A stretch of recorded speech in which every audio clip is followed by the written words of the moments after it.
Radio city पर मेरा नाम है अखिल और मैं रेडियो सिटी पर आपको कहानियाँ सुनाता हूँ, पौराणिक कहानियाँ। आज की कहानी महाभारत से है। इसका थोड़ा सा पृष्ठभूमि मैं आपको बता देता हूँ कि हुआ क्या था।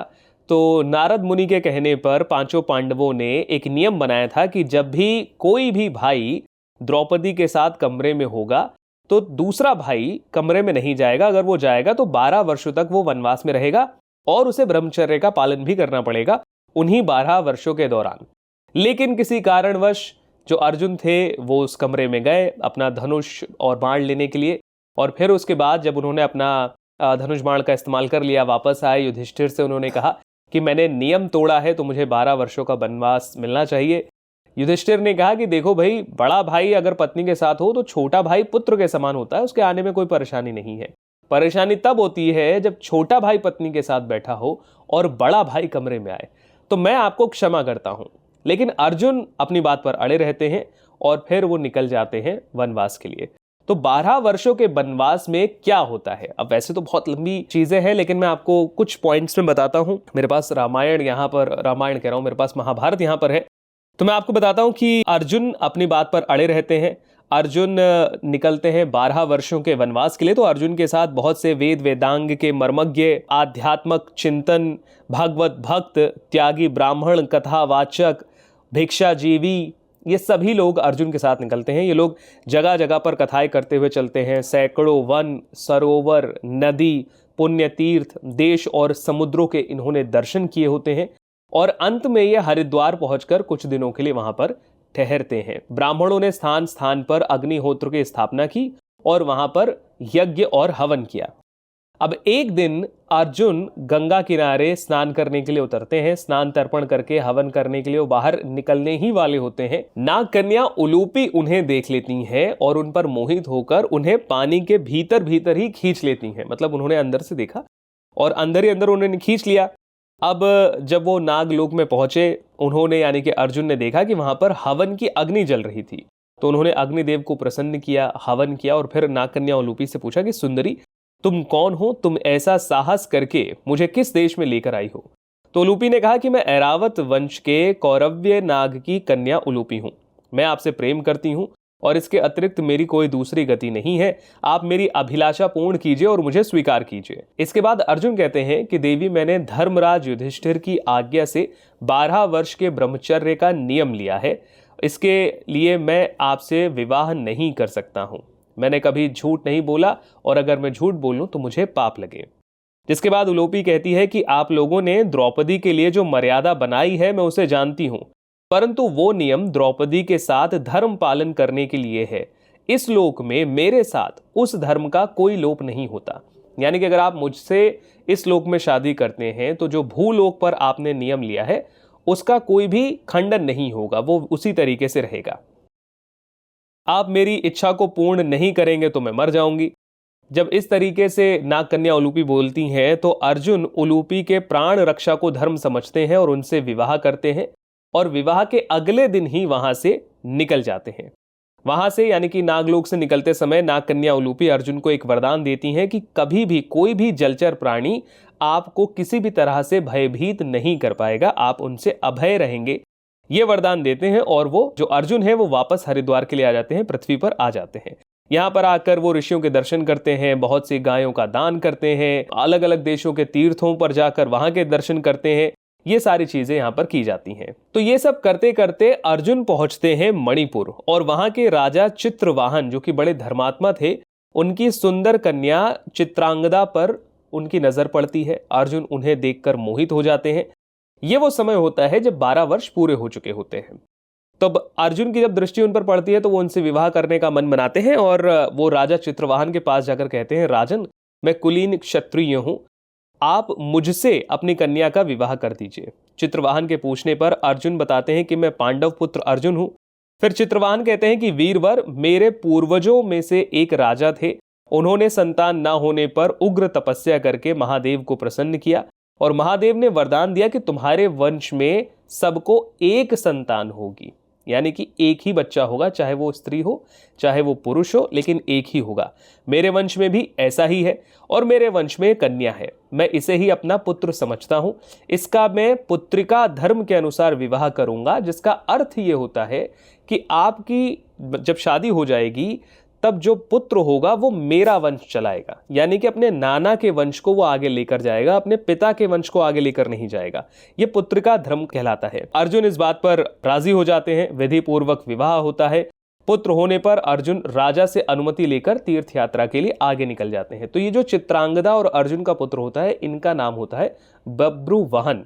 ठीक है, इनकी कहानी आगे आती है कि किस तरीके से सारी चीजें होती हैं। यहाँ से आगे निकलकर अर्जुन फिर से अलग अलग तीर्थों में जाते हैं, जैसे अगस्त्य तीर्थ, पलोम तीर्थ, अलग अलग तीर्थों में घूमते हैं। और एक तीर्थ के पास पहुंचकर जब ऋषि मुनियों से पूछते हैं कि आप इसमें स्नान क्यों नहीं करते हैं, तो अर्जुन के पूछने पर ऋषि मुनि कहते हैं कि इसमें बड़े बड़े ग्राह यानी कि मगरमच्छ रहते हैं जो ऋषियों को निगल जाते हैं। तो फिर इसके बाद अब अर्जुन ने यही सोचा कि अब ऐसी अगर परिस्थिति है तो मुझे ऋषियों को बचाना चाहिए, और उसके बाद वो तुरंत उस तीर्थ में स्नान करने के लिए जाते हैं। अर्जुन जैसे ही नदी में खड़े होते हैं, एक मगरमच्छ उन्हें घसीटने लगता है, नीचे की तरफ घसीटने लगता है। अर्जुन उठाकर उसे ऊपर ले आते हैं और बड़ी विचित्र घटना घटती है कि उसी समय वो मगरमच्छ एक सुंदर अप्सरा के रूप में परिवर्तित हो जाता है। अर्जुन के पूछने पर वो अप्सरा बताती है कि मैं कुबेर की प्रेयसी वर्गा नाम की अप्सरा हूं। एक बार मैं अपनी 4 सखियों के साथ कुबेर जी के पास जा रही थी।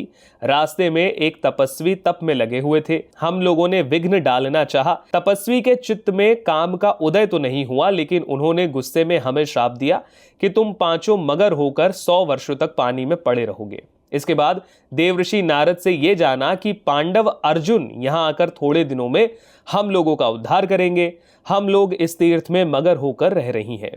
आपने मेरा तो उद्धार कर दिया, अब मेरी 4 सखियों का भी उद्धार कर दीजिए। उलूपी के वरदान के कारण अर्जुन को जलचरों से कोई भय नहीं था और इसके बाद उन्होंने उन 4 सखियों का, अप्सराओं का उद्धार किया। तो ये हुई अर्जुन की कहानी। अब मैं आपको थोड़ा सा आगे बढ़ता हूं, एकदम लास्ट में जब महाभारत का युद्ध हो चुका होता है, सारी चीजें हो जाती हैं। इस सर्ग को कहते हैं अश्वमेधी का पर्व। तो यहाँ इस पर्व में अर्जुन की मृत्यु होती है। वो कैसे होती है मैं आपको बताता हूँ। अच्छा, कुछ लोग ये भी लॉजिक देते हैं कि अर्जुन की मृत्यु नहीं होती, अर्जुन बेहोश होते हैं, लेकिन मैं जो पढ़ रहा हूं वो मैं आपको बता रहा हूं, जिसमें लिखा है अर्जुन की मृत्यु होती है। कैसे होती है भैया सुनिए। जब अश्वमेध यज्ञ का घोड़ा दौड़ते दौड़ते मणिपुर पहुंचता है और बभ्रुवन को यह पता लगता है कि उनके पिता अर्जुन घोड़े के साथ आए हैं, तो वो तुरंत पहुंचते हैं, अपने पिता को नमस्कार करते हैं। तो उनके बाद जो बातचीत होती है, उनके बीच में जो बातचीत होती है और आगे की जो कहानी होती है कुछ इस प्रकार से है। मणिपुर के नरेश बभ्रुवाहन जो होते हैं, उन्हें आता देखकर अर्जुन होते हैं उन्हें क्षत्रिय धर्म का स्मरण कराते हैं। गुस्से में कहते हैं ना कि बेटा तेरा ये ढंग ठीक नहीं है। मैं महाराज युधिष्ठिर के यज्ञ संबंधी घोड़े की रक्षा करता हुआ तेरे राज्य के भीतर आया हूं, फिर भी तू मुझसे युद्ध क्यों नहीं करता? दुर्मते, तू क्षत्रिय धर्म से बहिष्कृत हो चुका है, इसीलिए तुझे धिक्कार है। संसार में जीवित रहकर तूने कोई पुरुषार्थ नहीं किया, तभी तो मुझे युद्ध के लिए आए हुए जानकर भी तू शांति पूर्वक साथ ले जाने के लिए आया है।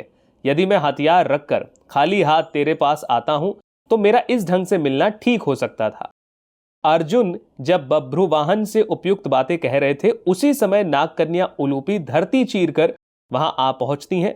अपनी स्वामी की कठोर बातें नहीं सह सकती हैं और उस बेटे से कहती हैं कि बेटा मैं तुम्हारी विमाता नागकन्या उलूपी हूं।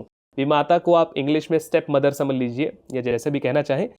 मेरी बात मानो, इससे तुम्हें परम धर्म की प्राप्ति होगी। तुम्हारे पिता कुरु वंश के श्रेष्ठ पुरुष और युद्ध के मद से उन्मत्त रहने वाले वीर हैं, अतः इनके साथ युद्ध अवश्य करो। ऐसा करने से ही ये तुम्हारे ऊपर विशेष प्रसन्न होंगे। माता की ये बात सुनकर महातेजस्वी बभ्रुवाहन ने मन ही मन युद्ध करने का निश्चय किया। उसने सुवर्णमय कवच पहने, सैकड़ों तरकशों से भरे हुए, सब प्रकार की युद्ध सामग्री से सुसज्जित, मन के समान वेगवान घोड़ों से युक्त, चक्र और आवश्यक वस्तुओं से पूर्ण, सिंह के चिन्ह वाले ध्वजा से सुशोभित और सोने के बने हुए परम उत्तम रथ पर सवार अर्जुन पर उन्होंने धावा किया। निकट आने पर उस वीर ने पार्थ के संरक्षण में विचरने वाले यज्ञ संबंधी घोड़े को पकड़ लिया। घोड़े को पकड़ा देख अर्जुन का चित्त बड़ा प्रसन्न हुआ। वे रथ पर बैठे हुए अपने पुत्र को युद्ध के मैदान में आगे बढ़ने से रोकने लगे। राजा बभ्रुवाहन ने अर्जुन को विषैले सांपों के समान जहरीले और तेज किए हुए सैकड़ों बाणों से बींधकर उनको अनेक बार पीड़ित किया। पिता और पुत्र दोनों प्रसन्न होकर लड़ रहे थे। उनके उस युद्ध की कहीं तुलना नहीं की जा सकती थी। मतलब देवताओं का और असुरों का संग्राम भी कम पड़ गया था इनके युद्ध के सामने। फिर बभ्रुवाहन ने हंसते हंसते अर्जुन के गले की हंसली में एक बाण मारा। जैसे सांप अपने बिल में घुस जाता है, उसी प्रकार वो बाण अर्जुन के शरीर में प्रवेश कर गया और उस छेद से पृथ्वी में समा गया। मतलब आप ये मान के चलिए, यहां से गया, यहां से निकला और सीधा पृथ्वी में समा गया। उसकी चोट से अर्जुन को बड़ी वेदना हुई। वे अपने धनुष का सहारा लेकर मुर्दे के समान निश्चेत हो गए। थोड़ी देर बाद जब उन्हें होश आया तो अपने पुत्र बभ्रुवाहन की प्रशंसा करते हुए बोले, बेटा तुम धन्य हो, चित्रांगदा नंदन, आज तुमने अपना योग्य पराक्रम दिखाया है। मुझे इसे देखकर बड़ी प्रसन्नता हुई।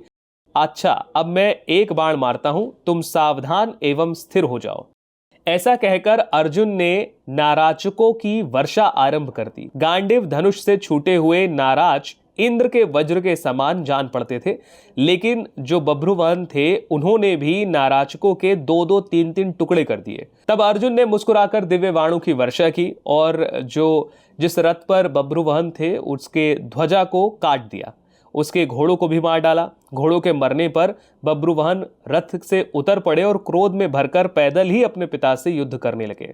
पुत्र का पराक्रम देखकर अर्जुन बड़े प्रसन्न हुए और उन्होंने उसे अधिक पीड़ा नहीं पहुंचाई। तब बभ्रुवाहन ने पिता को युद्ध से विमुख होते जानकर पुनः सर्प के समान जहरीले बाणों से उन्हें पीड़ा देनी आरंभ कर दी, जिसमें से पिता की छाती में एक तीखे बाण का जोरदार प्रहार किया। वो बाण अर्जुन के मर्म स्थान को छेद कर घुस गया और अत्यंत कष्ट पहुंचाने लगा। उस चोट से घायल होकर वो मूर्छित होकर जमीन पर गिर पड़े। बभ्रुवाहन की माता चित्रांगदा ने जब ये देखा कि पिता और पुत्र दोनों ही धराशायी हो गए हैं, दरअसल पिता तो चोट से धराशायी हुए, लेकिन बभ्रुवाहन इस बात से धराशायी हो गए कि मैंने अपने पिता को नुकसान पहुंचाया है, चोट पहुंचाई है। तो चित्रांगदा बड़ा विलाप करने लगी। उनके इस विलाप के बाद उलूपी ने, क्योंकि सर्प जैसे तीर से उनको मारा गया था, उलूपी ने अपनी नागमणि निकाली और उससे अर्जुन को पुनः जीवित किया। जिसके बाद दोनों लोग यानी कि अर्जुन और बभ्रुवाहन मणिपुर में कुछ समय के लिए रुके और उसके बाद अर्जुन अपनी आगे की यात्रा के लिए निकल गए। तो ये कहानी थी अर्जुन के वनवास की, उलूपी से और चित्रांगदा से उनकी विवाह की और बभ्रुवाहन के साथ उनके युद्ध की। आपको ये कहानी कैसी लगी? और अगर आप महाभारत में से कोई और कहानी जानना चाहें तो मुझे कमेंट करके ज़रूर बताइए और चैनल को सब्सक्राइब ज़रूर कीजिए।